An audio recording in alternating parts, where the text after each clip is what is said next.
To those of us living in Arizona today, the desert is a harsh, dry place, all but uninhabitable, without the benefits of modern civilization and technology. And yet, people have thrived here for thousands of years, and have left us archaeological sites as clues to how and where they lived their lives. Everything from rock overhangs and caves used for shelter by early nomadic hunters and gatherers, to rock-walled structures built to provide everything from temporary shelter to permanent homes for whole villages and towns, to massive stone fortifications built for defense. The evidence of past lives has become part of the Arizona landscape. Along with their structures and discarded artifacts, the prehistoric peoples of Arizona have also left behind a different kind of record of their lives, one that's etched into the very bedrock of the Southwest.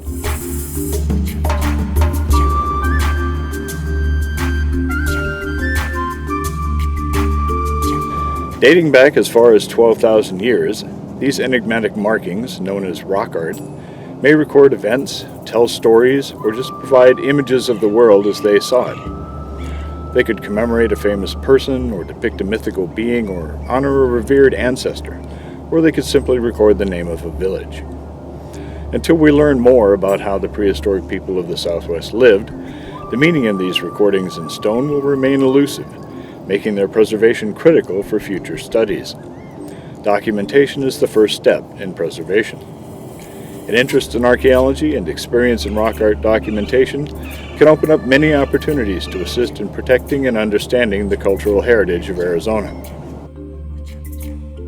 No matter the goal or the location, 3 items of rock art information are documented: where it is located, what it is, and what is threatening it.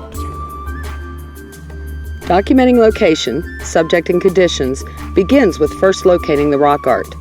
First, a numbered flag is placed on the boulder or rock face where it is. Each separate rock art panel has a strip of tape affixed to it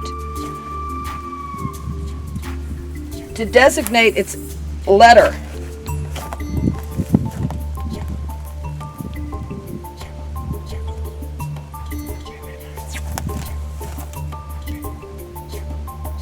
With all rock art flagged and taped, the next step is selecting the site datum. This is a known point to which all the rock art can be related. A boulder that is easily recognized and won't change is selected. Once selected, stand on the datum and make sure all the flagged rock art is visible. Then set the GPS for the Universal Transverse Mercator, or UTM grid system. The UTM system divides the Earth into zones, which are divided into latitude bands. Each grid is designated by zone number and area datum. In Arizona, we are in Zone 12, area datum NAD 83. Once the zone and area datum are entered, select Metric for the desired scale. With the GPS setup complete, place it on the site datum and read and record the northern and easting coordinates. Begin the next step in the process with one person sighting the first flagged feature with a compass. At the same time, direct the chain gang in measuring a straight line from the feature back to the datum. The next step in the process is photography. This involves getting the panel itself and a recognizable natural feature or the skyline that will enable a future person to locate the rock art panel. First shot includes the data board and a north arrow. Next, get a close-up of the panel itself. This shot includes the data board and the scale. Its purpose is to identify the imagery.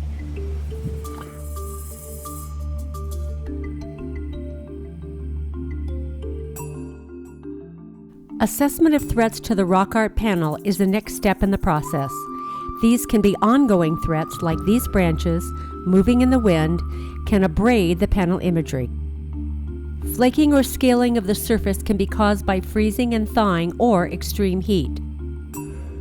The surface can be covered by biological colonization or by residue left from standing water. Finally, graffiti is an immediate danger. Mapping is the final step in the process. It can be done by simply sketching the site and noting the location of the rock art. If you lack skill at sketching, Google Earth will provide a map of the site on which you can plot the location of all rock art in relation to the datum and the natural features. Begin by converting the datum UTM coordinates to longitude-latitude. Enter these in Google Earth Pro and it will focus on the datum.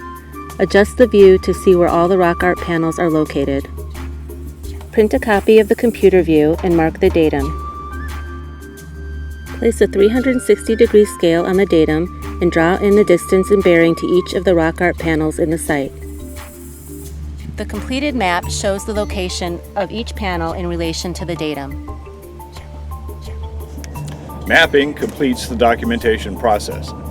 Some survey operations, depending on their goals, may collect more information, but the three activities described here are common to all rock art documentation anywhere in the world. Having a map locating the rock art relative to a known point, with a photograph of its appearance and an assessment of its condition, provides the basic information necessary to manage these special places for future generations. Familiarity and experience with these three basic processes will help you become a valuable volunteer on any rock art recording project.